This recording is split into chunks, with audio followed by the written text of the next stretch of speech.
Chapter number 3 में जो हमने पढ़ा है उसके कुछ महत्वपूर्ण क्वेश्चन आंसर देख लेते हैं। पहला क्वेश्चन है, संसद का गठन कैसे होता है। संसद दो सदनों से मिलकर के बनी है। मैंने आपको क्लास में बताया भी था। संसद दो सदनों से मिलकर के बनी होती है। पहला लोकसभा होता है जिसे निचला सदन भी कहते हैं, और इसका मैंने आर्टिकल आपको बताया हुआ था। लोकसभा का आर्टिकल होता है 81, जिसके सदस्य जनता द्वारा प्रत्यक्ष चुनाव के द्वारा चुने जाते हैं, उसे लोकसभा कहते हैं। प्रत्यक्ष यहाँ पे ये सब समझना बहुत ज़रूरी है कि प्रत्यक्ष मतलब डायरेक्ट रूप से आप डायरेक्ट वोट देते हैं। जैसे कि मुखिया का चुनाव होता है या जिसे प्रधान का चुनाव बोलते हैं, तो उसमें डायरेक्ट वोट देते हैं तब, और वोट की गिनती होती है, फिर उसके बाद जीत जाते हैं। ऐसे ही विधायक जब का चुनाव होता है तो उसमें भी डायरेक्ट वोट पड़ता है। लेकिन राज्यसभा जो है, राज्यसभा में ऐसा नहीं होता है। और राज्यसभा में देखिए क्या लिखा हुआ है, राज्यसभा उच्च सदन है जिसके सदस्य राज्यों के विधानसभाओं द्वारा चुने जाते हैं, और यह राष्ट्रपति भी संसद का ही अंग होता है। मैंने बताया था ना, संसद के 3 है ना अंग होते हैं। जैसे कि सरला, मैंने सरला से बताया था आपको। सरला मतलब 100 से संसद, और इसका आर्टिकल है 79। रॉ से राज्यसभा, राज्यसभा का आर्टिकल है 80 मतलब 80।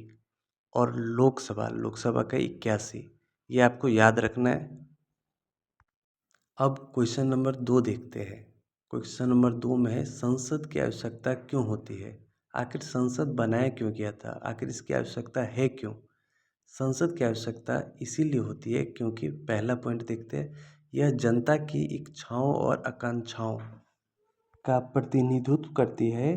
तो इसका मतलब क्या हुआ कि आपने जिन नेताओं को चुना है, जो आपको लगा कि हाँ आपके लिए ये विकास कर सकते हैं, जो भी आवश्यकताएं हैं, जो भी आपके फ्यूचर में प्लान है कि नहीं हमारे राज्य में ये होना चाहिए, और आपको लगा कि ये नेता ईमानदार है, ये हमारी जो भी भावनाएं हैं, जो भी हमारी इच्छाएं हैं, यदि हम इसे जीत करके भेजेंगे तो ये संसद में हमारी तरफ से आवाज़ उठाएंगे। और दूसरा पॉइंट है, यह सरकार को नियंत्रित करती है और उसकी कार्यप्रणाली पर भी नज़र रखती है।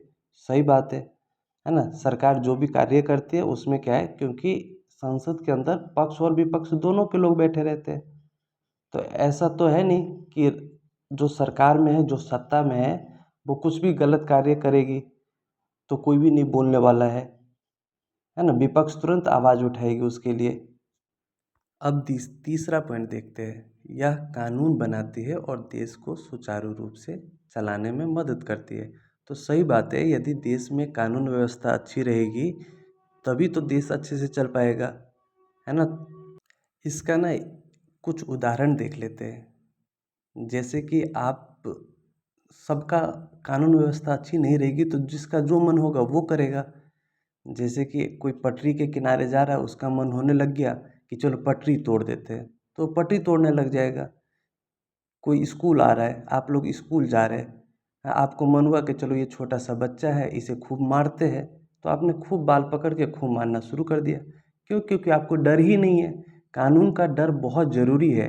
जैसे कि मैंने आपको एक उदाहरण दिया था, सायरा बानो, है ना। सायरा बानो जो 3 तलाक के लिए जिनके कारण ये कानून हमारे देश में आया। 3 तलाक में क्या होता था, 3 तलाक में ऐसा होता था कि मुस्लिम धर्म की में क्या होता था कि जो भी कहीं दूर भी है, यदि फ़ोन पे भी बातें हो रही है उनकी और उनकी पत्नी के बीच, या कोई महिला है उनके हस्बैंड के बीच, और दोनों में किसी बात को लेकर के प्रॉब्लम हुई, दोनों में आपस में लड़ाई हुई, और उन्होंने, उनके पति ने फ़ोन पे ही यदि तलाक तलाक तलाक 3 बार बोल दिया तो उसके बाद उनका तलाक हो जाता था। इसका मतलब शादी टूट गई। सायरा बानो क्या थी, वो पढ़ी लिखी महिला थी। उनके साथ जैसे ही ऐसी घटना हुई वो तुरंत चली गई कोर्ट, और कोर्ट गई। पहले इलाहाबाद हाई कोर्ट से जीती वो, फिर उसके बाद सुप्रीम कोर्ट गई, और फिर वहाँ से भी जीती, और उनके हस्बैंड को सज़ा हुई। फिर लगा सरकार को लगा, जिन्हें हम चुन करके भेजे हुए, संसद में भेजे हुए, लोकसभा में, उन सबको लगा कि इस पे एक कानून आना चाहिए और ये कानून बहुत ज़रूरी है। और फिर इसके लिए 3 तलाक कानून बन चुका है, अब आप सबको पता भी है। मेरा कहने का मतलब बस यही है कि किसी भी देश को सुचारू रूप से चलाने के लिए वहाँ की कानून व्यवस्था अच्छी होनी चाहिए।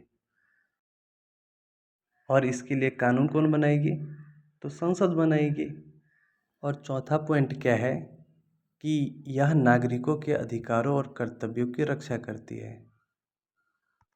अब आप सभी लोग मुझे कमेंट करके बताएंगे कि आपको ये दोनों क्वेश्चन कितना समझ में आया या नहीं आया। अपना फीडबैक कमेंट में ज़रूर लिखना है। Thank you. Bye bye.